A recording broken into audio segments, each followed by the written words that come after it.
Europe 1. Le journal de 6h présenté par Émilie Dez. Bonjour ma chère Émilie. Bonjour Lionel, bonjour à tous. C'est l'information de la nuit. Les gardiens de la révolution en Iran affirment que le chef du Hamas a été tué à Téhéran. Le groupe terroriste confirme, précisant qu'Ismaïl Haniyeh a été tué dans une frappe sioniste. L'armée israélienne affirme par ailleurs avoir éliminé un commandant du Hezbollah dans la banlieue sud de Beyrouth, commandant responsable selon Tsahal du tir qui a fait 12 morts le week-end dernier sur le Golan annexé. Il aurait survécu à la frappe israélienne d'après une source proche du Hezbollah. En France, cette chaleur étouffante donc, toujours à la une de l'actualité. 47 départements sont en alerte canicule et le mercure peine à redescendre sous les 20 degrés la nuit. Hier, il a fait jusqu'à 40,6 degrés à l'ombre à Gros-Pierre en Ardèche. 36,1 ont été relevés à la station de Paris-Montsouris, la capitale où les fontaines à eau, les brumisateurs et les jets d'eau sont pris d'assaut. Reportage de Noé Chaillot. 34 degrés au thermomètre. Julien et son fils ont les vêtements trempés, les pieds dans les jets d'eau installés sur une dalle bétonnée. Papa, c'est rigolo.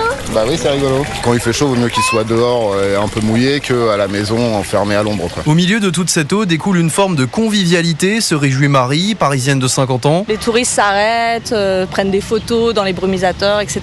Et puis du coup, ça fait que les gens se parlent. C'est gratuit, ça permet de se rafraîchir très rapidement en très peu de temps. En face, Adrien, tout droit venu du Canada, lance même sa planche en bois, son skimboard à la surface de l'eau. Comme cela, c'est de l'eau pas très profonde, ça doit être peut-être quelques centimètres de profondeur et avec ça tu peux glisser super facilement et faire des figures. Des figures sous le regard admiratif de Kenzo et de sa mère. Après, je suis revenue dans l'eau. C'est comme si on avait un peu de vacances à Paris avec la verdure, les petits points d'eau. On retrouve les éléments de la nature qu'on ne retrouve pas forcément au milieu des immeubles, donc c'est chouette. Ces familles restent des heures dans ce jardin sans oublier de bien s'hydrater grâce à des fontaines à eau plate ou gazeuse. Noé Chaillot pour Europe 1 et notez que 23 000 foyers ont été privés d'électricité hier dans le centre Val-de-Loire. Le trafic TER perturbé en raison des orages.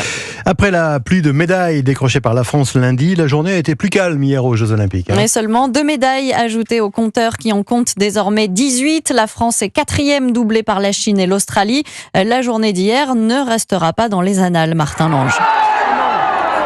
Un cri de frustration pour clore cette journée au Club France. Les épéistes tricolores sont passés toutes proches du titre olympique.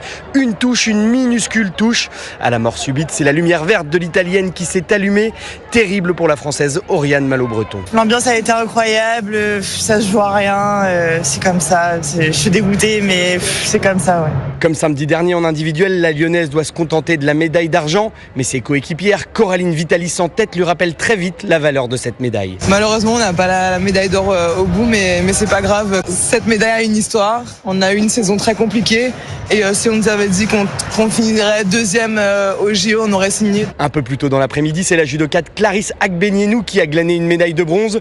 Là encore, pas le métal espéré pour celle qui rêvait du doublé. Mais Agbenienou est une guerrière et elle a promis de se remobiliser ce week-end pour la compétition par équipe. Martin Lange pour Europe 1.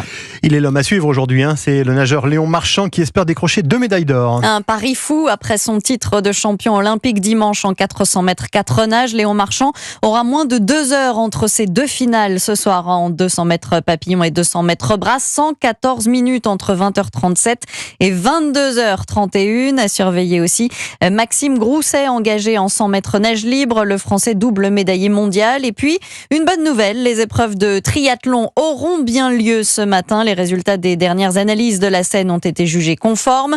Premier départ à 8h pour les femmes, à 10h45 pour les hommes. Et il va y avoir de la chaleur, une chaleur qui va forcément peser sur les organismes encore aujourd'hui aux Jeux Olympiques. Gilet froid, pause fraîcheur, tout est prévu pour les athlètes, des sportifs qui ne sont pas les seuls à souffrir de la canicule. Les chevaux aussi, mais tout est prévu. Philippe Hélès, vétérinaire de l'équipe de France de saut d'obstacles. C'est des semaines de préparation où on va l'habituer à travailler dans des conditions un petit peu plus chaudes que d'habitude, aux heures les plus chaudes de la journée, parce qu'on se dit que peut-être que le jour de la compétition, il va faire 30-35 degrés. C'est surtout après, dans le refroidissement, peut-être après l'épreuve, où là, oui, il y a des mesures qui vont être prises et qui vont être plus importantes que d'habitude, avec l'utilisation des tentes dans lesquelles il y a de la brumisation, ainsi que l'utilisation du refroidissement par l'eau glacée. Et le cheval a aussi, dans les moments où il est au repos à l'écurie, des refroidisseurs qui permettent de maintenir une température pour laquelle ils sont pas du tout gêneux. Le vétérinaire de l'équipe de France de saut d'obstacle, joint par Alben Le Prince avant l'épreuve d'équitation aujourd'hui. Alors vous vous êtes peut-être posé la question en voyant les champions sur les podiums. Combien rapporte une médaille décrochée aux Jeux Olympiques ? Je crois que je sais. Le comité international olympique ne verse pas de primes, mais les gouvernements si, et les montants varient significativement d'un pays à l'autre. Tiffaine Dubois. Oui, si le seul intérêt d'un titre olympique était financier, il vaudrait mieux être hongkongais. Hong Kong qui verse l'équivalent de plus de 700 000 € à ses athlètes médaillés d'or aux Jeux. Ils sont 2 pour l'instant à avoir touché le gros lot. Léon Marchand, Manon Apiti-Brunet ou encore Antoine Dupont recevront eux près de 10 fois moins car la France prévoit 80 000 € par médaille d'or. C'est 2 fois plus chez nos voisins italiens. Thomas Ceccone, par exemple, titré sur 100 mètres d'eau lundi soir, recevra 180 000 €. Et puis, il y a ceux qui devront se contenter de leur médaille. C'est le cas des athlètes suédois, comme la judokate Tara Babulfas, médaillée de bronze. Même sort pour les Néo-Zélandais et les Norvégiens. Et à l'inverse, des pays vont jusqu'à proposer des avantages en nature. Au Kazakhstan, par exemple, c'est un appartement pour chaque médaillé d'or. Tiffaine Dubois pour Europe 1. Europe 1, il est 6h07. 10 mois après la disparition de Lina, l'enquête s'accélère véritablement. L'ADN de la jeune fille disparue depuis septembre en Alsace a été retrouvé dans une voiture volée. Un suspect identifié, d'importants moyens sont déployés pour retrouver Lina. 80 gendarmes ont fouillé plusieurs secteurs des Vosges hier toute la journée. Mélina Fachin, vous êtes la correspondante d'Europe 1 dans le Grand Est. Vous suivez ces recherches qui vont se poursuivre pendant plusieurs jours. Que sait-on de l'enquête à l'heure où l'on se parle ? On sait qu'hier, les enquêteurs ont minutieusement fouillé en vain plusieurs endroits dans le massif des Vosges, qui est très vaste. Depuis quelques jours, ils disposent enfin de nouveaux éléments, les plus solides depuis le début de l'enquête il y a 10 mois. Vendredi, la procureure de Strasbourg annonçait en effet que l'ADN de Lina a été prélevé dans une voiture volée et récemment retrouvée dans le sud de la France.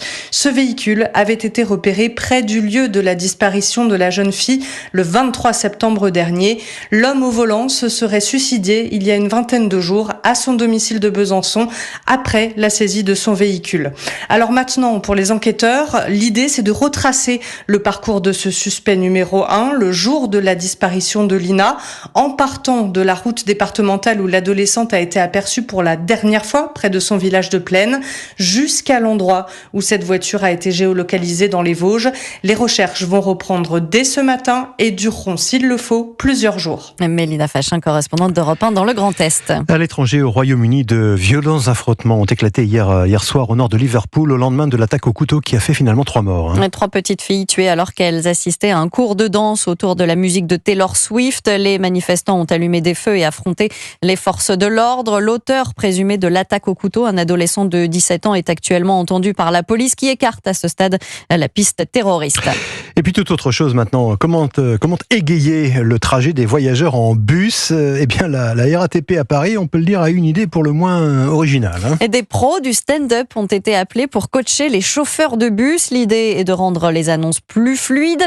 Pas question de faire des blagues donc, mais plutôt d'apprendre aux conducteurs à être à l'aise. Youan Madek a assisté pour Europe 1 à l'une de ces formations. Une main sur le volant, l'autre tenant son micro, Kevin, machiniste, s'apprête à faire une annonce à ses passagers. Pourtant, il est pile à l'heure sur son temps de parcours. Pas de perturbation sur la ligne et si vous levez le regard à votre gauche, vous avez notre belle tour Eiffel avec ce beau ciel bleu. Je vous souhaite une bonne journée. C'est génial. Comment tu t'es senti ? Un peu stressé. Mais je voyais les gens étaient contents et là on arrive en regardant là dans le rétro à mesurer vraiment l'impact qu'ont ces annonces-là.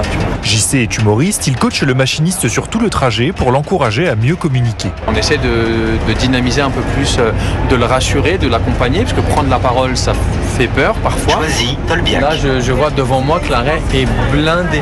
On va avoir de la compagnie à bord du bus. Ouais. L'interaction est beaucoup plus sympathique. On a des regards, on a des sourires. Quand ils descendent, ils disent au revoir, ils sont joyeux. Et c'est vrai que dans le bus, beaucoup ont le sourire en descendant, même si certains ne sont pas entièrement contents. C'est pas non plus extraordinairement important, mais bon, c'est un petit truc positif dans la journée, pourquoi pas. Pour la RATP en tout cas, c'est important, à tel point que l'entreprise envisage d'étendre la formation à l'avenir. Un reportage de Youan Madek. Dans le journal d'Émilie Dez. Merci ma chère Émilie, à tout à l'heure. À tout à l'heure.